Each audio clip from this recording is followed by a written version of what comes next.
Poem number 58, The Saltom Fairy Rock. This is part of my folklore series.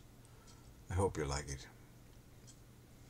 A pleasant afternoon at tea, with drinks and conversation. The sun was drowning in the sea, the moon rising to her station. The sea on fire with burning rays, lit orange and vermilion. It moved my soul in many ways, like a church's soft carillon. The red flag and its bowling green, above the half-moon battery, the best views I had ever seen, the conversation chattery. My company, one by one, excused themselves for home, and when the last of them had gone, I was minded then to roam.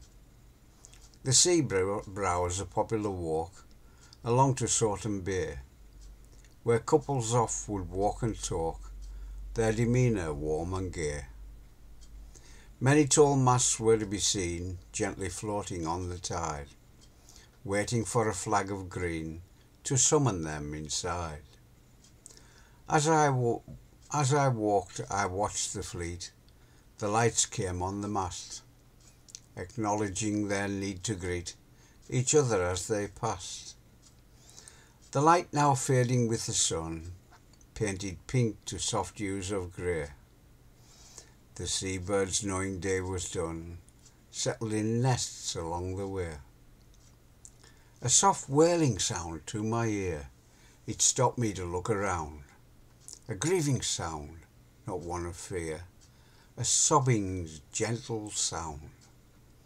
And there she sat upon a rock, dressed in a gown of white, a gossamer, a wispy frock, not suitable at night. Her shoulder moved as she sobbed. I quickly grew concerned.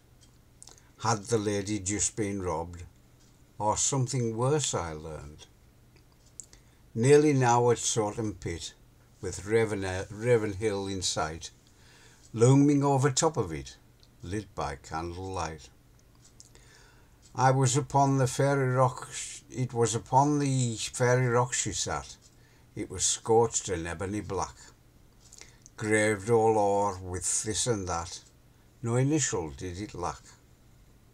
To the sobbing girl I bid good day, not wanting her to fright.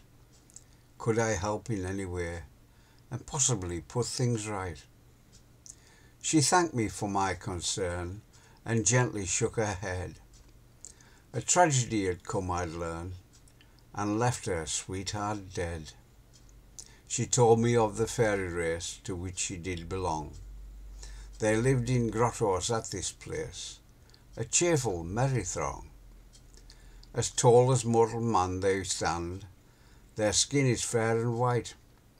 Not drowned by sun upon the land, they shun its brazen light. An amiable and gentle race, whom all the locals loved, singing with happy smiling face, lightly dancing as they moved.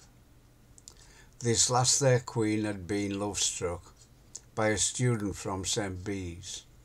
His manly charms and handsome look had sunk her to her knees, to pray that she could wed this man, Julian Mandeville his name, and so together did they plan, for he was smitten just the same. To join in holy bond, and so become man and wife. His loss had been a bitter pill, for he had lost his life. At first they kept the tryst well hid, the lass and her lover. Held in each other's arms they did make vows with one another. At last the secret came to light, the fairy realm he went inside, and to their delight the queen became his bride. Half his time he agrees to live in fairyland, the other half at St. Bees.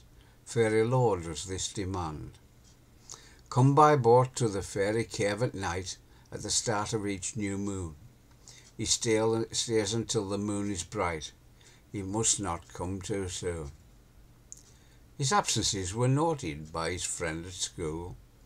This friend Julian taunted, he was treating him like a fool. Friends' secrets should not hide, this lad to Julian said. Julian told him of his fairy bride, and the fact that he was wed. This friend then got jealous, and said Julian was a fool. His bride must have a lover, when Julian is at school. Stung to his soul by this cruel remark, Julian started to doubt. Before he was due, he set off in the dark to catch the rascal out. As he rounded Sembe's head, the sea began to mourn. Neptune with his trident stirred the sea to foam. A storm arose, the likes not seen before. Fairy Rock the lightning strikes, and shook it to the core. The cave entrance was concealed, Julian dashed to pieces on the shore. The fairy world to man was sealed, it was gone for evermore. Once a year she sits upon the rock, on the anniversary of the gale, attired in her wedding frock, her love to weep and wail. For her lost lover, his jealousy, his downfall. Remember this, my brother, or chance to lose it all. Jealousy is a cruel thing, emotions they run deep. No more the fairies dance or sing, for now they wail and weep. Thank you.